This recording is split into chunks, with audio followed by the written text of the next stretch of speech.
Hi, I'm Dr. Michelle Jorgensen with Living Well with Dr. Michelle, and I am so excited to invite you to my next class. I'm going to be doing a garden planning class. Now, what would that mean? Well, what it means is I'm going to teach you how to plan out your garden like this, where every year it's drawn out exactly what you're going to grow, how much you're going to grow.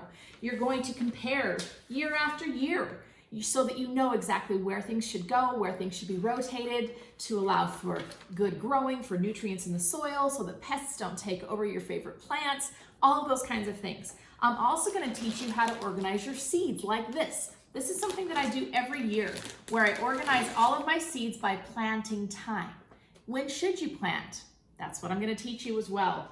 I'm going to teach you dates in my area, but how to find dates in your area for different things. When things should go in, if they should be before frost, after frost, those kinds of things.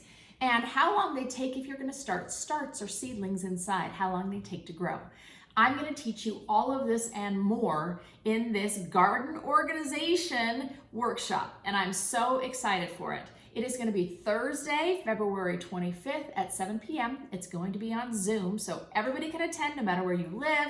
I hope you join me. Again, I will send out all the information and the invite with this, but I am so excited to get started on organizing and planning my garden, and I want to help you do the same thing too. I hope you join me. Again, this is Dr. Michelle Jorgensen of Living Well with Dr. Michelle.